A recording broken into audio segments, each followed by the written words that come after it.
Hey y'all, I'm attempting to get this video filmed while my puppies are asleep, so I'm gonna try to be a little bit quieter in this video. I'm in my brother's room. I didn't even talk about this in my last video, but I'm in my little brother's bedroom because he's in California for a few months. I talked about that in my puppy video. And this is the furthest room from where the dogs are, so I'm in here to try to be quiet so they can sleep and I can get a video done. I also turned off the air in this bedroom, so it's gonna get really hot in here, but in my last video, it was so loud. I was like, I have to turn this off. I cannot have the air running while I'm filming a video. It is so loud. But I am back and I have more of your paranormal stories that I'm very scared to read today. I actually have 4 stories for this video. I know I usually do 3, but there's one story that has an update, so technically it's 4 stories. It's 3 but 1 with an update. So kind of 4, kind of 4. And I think I hear my puppies whining, so I'm gonna try to get through this video as quickly as possible. I'm gonna try. This first story says, I see dead people. Well, I used to. They said, hello, this post is hella long. My name is Renee, but I prefer Ren. I've been seeing ghosts since I was a young child. I am currently 22. I've had spiritual encounters up until last year. I remember a lot of my encounters as a kid because they basically traumatized me. My earliest memory of seeing ghosts was the first time my mom caught me talking to one. She can recall this to this day as well. She asked me, Ladybug, who are you talking to? I turned and smiled at her. Uncle Junior. My mother's Uncle Junior had recently passed at the time. My mom asked if he was the only one I've seen, and I told her, no, I see people all the time. Sometimes they're scary, sometimes they are dark, and sometimes they look like me and you. My mom was shocked and sat me down with one of my aunts, and they explained what ghosts were and the ones that I've been seeing. I was shocked and honestly scared. By elementary school, I had seen multiple spirits, including the ones I named. The ghost girl. She was a little girl who haunted the second floor girls' bathroom. She had an uncomfortably bent neck and cuts all over her. She'd always scare the hell out of me anytime I went to poop. She was never there when I had to pee. The bathroom was hecka scary too. Just thinking about going to the classroom next to it made me have to pee more. The Victorian woman. A woman in a Victorian-era style dress used to walk behind me everywhere I went inside my grandmother's house. My mom, sister, and cousins have all seen her. The Confederate soldier. I live in a city called Fort Worth in Texas. It's known as one of the most country-related cities, and my grandmother's house was built on the direct outskirts of the city in 1915. I've only seen him once. My cousin has the most shocking experience. There was a party going on. Half our neighborhood was in the backyard. My aunt asked her eldest son to grab another beer from the fridge for her. At the time, there was a mirror above the kitchen sink before the window my grandfather installed. My cousin went in, grabbed a beer, and turned to leave. He stopped as he saw a man in a Confederate uniform walk by. He stared at the mirror until the man backed up, aimed his gun, and cocked it. My cousin ran as fast as he could, dropping the beer and getting scolded for it, busting. And the old hag. No, I'm not talking about my fastest, racist, and disrespectful grandmother. I'm talking about an old woman who wore a mourning dress. She had her black hair pulled into a thinning bun and a large gash on her face. When I told my mother about her, my mom lost her shit. She panicked and took me to the Catholic church my grandfather went to get me blessed before making it a yearly event to have the house and each grandchild blessed. The old hag was with my mom when she got pregnant with me. The hag attached herself to my mom, and I've never been able to figure out who she is. Once I was born, the woman moved on to me. She was by my side all the time and didn't start scaring me until I saw her in old-ass baby pictures of mine before my mother burned them. She was in the background of every damn picture my mom had between the ages of 6 to 13, and sadly those were the ages where the very traumatic things happened to me. And this next part mentions hospitalization, self-harm, and violence. Apparently something happened at school, and when I got home I was acting differently. The last thing I remember was walking into the apartment we lived in and it was really cold. I blew it off as the air conditioner, but when I got to my room the old hag was on my bed. The rest of this was relayed to me by my mother when I asked her how and why I ended up hospitalized in the psych ward. Apparently she was going through my stuff and found something that dearly upset her the day before. When I got home I went ballistic and tore my room apart. I'm a fairly large girl. I was 5'10" and 250 pounds at 13, so flipping my bed and throwing my box TV was not something my mom considered hard for me to do. But apparently when she walked in I smashed the mirror and was slashing my arms and stomach open. She panicked and grabbed me, wrestling the shard of glass from my hand. She said, that's when I calmed down. She looked at the mirror on the parts out of the frame. I wrote in my own blood, she's making me do it. After I was released from the hospital, I was taken back to the Catholic Church for my first baptism. It wasn't my last. My grandfather was a devout Catholic and was happy to take me back and forth. He gave me a blessed rosary and always told me, your voice has dominance over any spirit, good or evil. I believed him, and I saw that old hag once more and never again. I cleaned up my act recently and have been taking very good care of myself, mentally and spiritually. But when my grandfather passed due to COVID, my world fell apart. My grandfather was everything to me. He was the best father figure a child could have. He made my childhood a childhood, despite all the horrible things that were going on. When he passed, my family was devastated. It fell apart almost immediately, fighting over literally everything he owned. My brother was visiting from LA and we decided to go through my grandfather's toy trunk. It was a literal treasure chest with things he would let us play with back when we were kids. We opened it and the first thing on top was a cross. It was a large ceramic green cross. It had 4 different scents from the Bible and it was broken into pieces. It was tied down onto a piece of poster board. For Mickey, from Dad. At the top is my grandfather's horrid handwriting due to his blindness, but he still wrote it for me. I called my mom to tell her and she told me my grandfather had it blessed for me back when I was dealing with the old hag and was having nightmares. I never got it until now. I also got a couple other things. A box of Pokemon cards, a dagger he let us play with called the Peter Pan dagger because it looked like the one he had in the movie, but the cross held the most significance. I'm telling you about my grandfather passing because weird shit started happening about 3 days after he passed. I was sitting on the couch in my grandmother's house before the 2021 Texas winter storm. I was watching something on YouTube when I looked up and saw a whole pack of paper plates fall off the china cabinet in the dining room. I freaked out because I put those plates up there 2 days ago. There's a 2-inch thick lip on the top of the shelf that keeps the plates in place. My grandma was in her room and we were the only ones at home at the time. I laughed and said out loud, "Thanks, Papa, you scared the shit out of me." And as soon as I said that, I started crying. I sat with my head down facing my laptop when I felt a hand, like an actual hand on my hair. I gasped and sat still until it lifted. When I looked up, there was no one near me. I yelled for my grandma and she told me about her encounter with my grandfather's spirit. She had gotten back from the bathroom and was going to lay down. She said she felt the bed dip beside her and she rolled over to put her arm around my grandpa, but there was nothing there other than her 12-pound chihuahua. She said she went to bed and had a dream about my grandpa, his sisters, and mom. She said she woke up because she felt a pressure on her arm. She sleeps on her side. She opened her eyes and looked down to see nothing. She looked behind her and saw nothing but her chihuahua again. She said, "I swear Joe was in that damn dog." I laughed so hard, but when she said the dog started acting like my grandpa, I had to hold in my laughs. Remind you, the dog has never done this before. She gets under the covers right beside my grandma's head, her neck and her head on the pillow, and she starts snoring all night. That dog doesn't snore, she snorts. But I didn't believe her until I witnessed it a couple weeks ago. The dog was asleep with her head on the pillow at the foot of the bed, snoring like my grandpa. His exact snore. You never forget to snore that loud. I looked at my grandma and we lost our shit. If you read this, it'd be amazing. I have more encounters though, so let me know if you want to read more. Of course, I always want to read more. You guys you don't have to ask. You never have to ask. And then this next story says, a troubled ghost child or something more sinister. Let me start by saying there are different long-term entities in this house that we know of. An older woman in a long dress, a shadow man in a hat, and a child. There's also a few that had been just passing through. Bear with me, it might get a little long. The woman doesn't bother me. She seems nice enough. Nurturing, almost.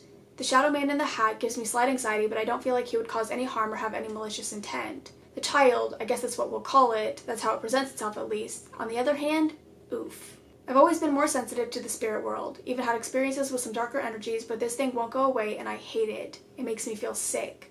Like throwing up, but I can't. Massive headaches, dizzy, overwhelmingly just terrible. I've tried cleansing and I've had no luck. My first experience with this child happened when I was pregnant with my second baby, so I assumed that how I was feeling was just awful morning sickness. My oldest son, who was 3 at the time, was trying to open the AC vent in the floor. He couldn't. It's screwed in. He was having a conversation with the vent. I heard no one talking back, but he seemed to be answering to someone. I asked him what he was doing and he told me that there was a little boy stuck in there. He couldn't get out of the vent, so my son was trying to help him. Chalking it up to a child's imagination, even though it was odd, I shrugged it off and got him away from the vent. I later told his aunt about it. We live in a large house built by my parents, 8 bedrooms, 4 upstairs, 4 downstairs, if that gives you any insight of the size of the place. His whole family lives here. She went white as a ghost. According to her, all 3 of her kids have done the same thing, the same vent, same age, same situation, big red flag. She did not want me to talk about it. I know I have 3 kids of my own and all of them have done it too. 6 kids altogether is way too much for it to be coincidental. Every time I caught my kids doing this, I felt drained for a few days if I'm being honest. I don't know if it's the same child or another one, but at least once every couple of months, which is definitely more often than it was in the beginning, we have a visit from this thing.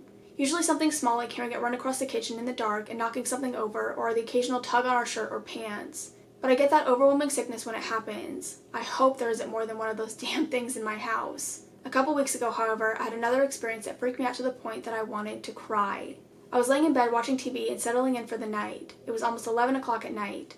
My partner and I both realized that the kitchen, hallway, and living room lights were all on. We thought nothing of it because his nieces have a habit of not turning them off after they turn them on. He went to turn them off and came back a little while later telling me that after he turned them all off, he heard little footsteps running across the kitchen. He turned the light back on, expecting to see one of our boys out of bed sneaking around past their bedtime. It happens, kids will be kids. But he saw nothing. They were sound asleep in their rooms. After he told me about it, I made him come to the bathroom with me. There was no way in hell that I was going to face that thing alone. When walking back to our room, which is across the hall from the bathroom, we both heard the little running footsteps, and immediately after, we heard what sounded like someone shaking the door to his brother's old room, which is next to the bathroom, with force. His brother had just moved out 2 days before, and the door was locked because some of his things were still in there, and not a single person could have been in that room. I quickly ran back to my bed and threw the covers over my head. My little girl, who sleeps in our room, sat straight up in her bed just a little bit after that and looked horrified. She said, "Mommy, don't let the boy in." She insisted that she sleep in our bed that night, and after all that, I definitely let her. As much as I wish I could move out of this house, there's no way we can afford our own place at the moment. I hope it doesn't end up following us when we eventually do. I have more experiences from when I was younger, including another dark entity. Let me know if you would like to hear it. Sorry if any of this was hard to understand. I'm not good at communicating through typing. Much love. No, it was completely, oh my god, you did so well at explaining everything. And of course, again, of course I want to hear more stories. You guys don't have to ask. And then this next story is the one with 2 parts. So this says, "There's something in the woods." Names in the story have been changed for privacy reasons. Hi Courtney, my name is Ray and I work as a camp counselor in the summer. It's in the middle of nowhere, as most summer camps are, surrounded by a large chunk of land that is the woods. The other staff and I are all used to hearing strange noises at night, usually explaining them away as wolves or coyotes. But about 2 weeks in, one of the wranglers, the staff who takes care of the horses and takes kids on trail rides, came back a little pale-faced. "I heard voices in the woods," she mentioned, when asked about why she was so spooked, "and we saw a doll hanging in the trees by a rope around its neck." For obvious reasons, this freaked most of us the f*** out, but we had to move on like normal and pretend nothing weird was happening, because none of us wanted the kids to be any wiser. Fun, scary stories are a different thing, but them finding out about this just did not seem like a good idea. That night, though, Elle took a few of us out to see it, and just like she said, there was a creepy doll hanging in the tree. It had a crudely drawn face with a mouth that was drawn to look open like a scream, with 2 needles poking out of the drawn eyes. None of us knew what to do, so we left and didn't touch it. Eventually, though, I guess one of the guy counselors burned it while making jokes about a skinwalker. After burning the doll, they went Wendigo hunting, and shit's only continued to get worse. At the end of the week, it was my cabin's turn to do some trail riding. I rode towards the back with Elle, the wrangler, to make sure the campers were doing okay. I started to hear these quiet, almost unintelligible whispers coming from the woods. I looked back at Elle and she asked me if I heard it too. At that moment, our horses seemed to spook at nothing, causing me to fall off and smack my forehead on the saddle horn as I came off. Elle managed to get her horse under control, and luckily there were no serious injuries. Things got worse for everyone else too. We have this obstacle course in the woods, and kids will come back asking about the figures in the trees. We've had random birds just drop dead while flying over the beach. Another female counselor said she felt something pull on her ankle while she was doing a night swim with her kids. My kids came back from the dance we have on the final night saying they were hearing things called to them from the woods, and one of the kids who told me this woke up with 3 even bright red vertical scratch marks on her stomach that she said were burning. None of us know what it is, and honestly, I don't even want to know. We have ghosts at camp, but this is something entirely different. It seems almost evil. I'm not someone who's afraid of spirits, but I'm afraid of whatever the this is. I would be too, and we have an update on this one. Oh my god, we have an update. They said, so it's been about a week since my last post, and things have only gotten worse. The staff and I started talking about it, and against my better judgment, I decided to do a Ouija board session with them. In the past, we've talked on the board to a little ghost girl who apparently passed away from cancer, and had come back to camp because she said she felt safe there. We asked if we could talk to her again, and it took a long time for her to respond. Her usual response is a fast-moving hello. She's always loved the staff here and has been nothing but pleasant to all of us when she's not messing with our things. The response was so different when we asked her what was wrong. Her response, "It's here." When we asked her what she meant, she said, "Don't go in the trees." We were unable to contact her again after that, and there have been no signs of her around camp since. However, at the moment the board kept moving. It didn't say anything, but it spun figure 8s on the board. I knew this meant it could be demonic. I had everyone say goodbye and cleanse the space. I ended up having to use the restroom one night at about 3:30. I went outside, leaving my kids with the counselor in training. The lights went out when I was in the bathhouse, and I heard this horrible guttural sound, and I booked it out of there as fast as possible. It was dark, and I had no clue what it was, so there was no way I was staying there. I've been having these horrible nightmares too, closer to the night terrors I had as a child than regular nightmares. I don't want to explain them in full detail because they're terrible, but a common theme is red eyes and a dark figure that is just a constant presence. Never participates, just watches while I'm terrified. Other people have had similar experiences, a similar figure in their dreams. I've started waking up with new bruises and scratches every day. Thankfully, I've only got 1 week left, which is good because I don't know how much longer I can deal with this. Hopefully I don't f***ing die or some shit next week. I'll update again if more happens. Link below is to how all this started. The link below is just the first part that I read. That's why I'm never going to the woods, never going camping, never going into the woods. The idea of a skinwalker or Wendigo, I just can't. I absolutely cannot. And Rumble's been scratching at this door for the entire video. He wants in so bad. But he can't come in because last time it took me forever to get him out of here. And like I said in my last video, we have to close this door so the dogs don't come in, so he can't be in here. We can't do that. But that is all I have for now. I hope you guys enjoyed. If you have any more stories that you want to share with me or the community, I will have my subreddit link down below. Sorry this week's videos are a little bit shorter. They're both about like 15 minutes. I'm assuming this video will be about 15 minutes. I just hate filming when John's in the house, and right now I'm trying to get this video done as quickly as possible so I can go attend to my puppies. So these videos are going to be a little bit shorter just for a little while longer until the puppies are a little bit older and can stay in their crate a little bit longer. But it's really not that bad. 15 minutes is not that bad. I know I usually do like 20 minutes, or I used to do like 20-minute videos, but this is not that bad. But okay, I am gonna go. I love you guys. I will see you in the next one. Bye! Also, update, today is the first day that I have not thrown up from stress from the dogs, which is a very good. Round of applause for me. I'm making big moves, making big money moves here. Not big money moves, that makes literally no sense. But we're making some progress. We're progressing a little bit. Didn't throw up today. I was very anxious this morning, and they were being pretty naughty this morning, but they've gotten better as the day progressed. So I'm not as anxious. I'm not doing so bad today. I'm actually doing really well today with them, and I'm proud of myself because the other days I've been like undeniably anxious the whole day, but I'm doing really good today. But I'm gonna go so I can take them outside. But I love you guys. I will see ya.